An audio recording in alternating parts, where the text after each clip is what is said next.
Guys, sa last na ko nga video guys ba is before ang sona ni PBBM bitaw guys is ingon ako daan dito sa kong video nga during siyang sona is mag-announce siya nga yang pakasuhan ang yang igagaw nga si former speaker Martin Romualdez guys no. So tanawan na yang video guys yan yung tinono.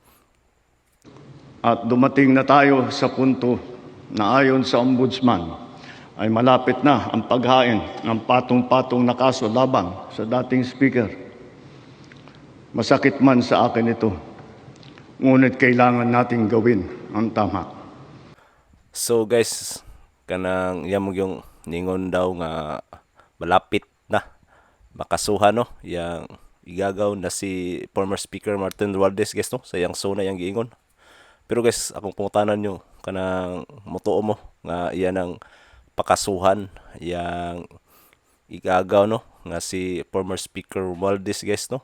So sa inyo masultihan na guys, comment lang mo subo guys, ubos guys. Pero sa ko ang tanaw guys no is dili na siya makasuhan guys kay ngano i-delay ra na nila kay ngano kani si former speaker Martin Romualdez guys is daghan ni siya knowledge nga nahibal-an no, labi na ni sa kaning flood control.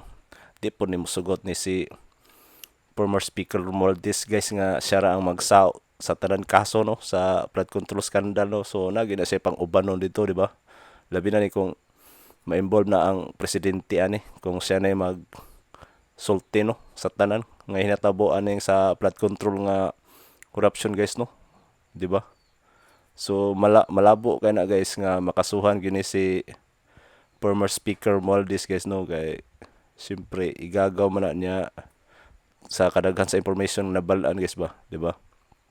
Tapos kung yag yung pakasuhan guys, so mas maayo di ba?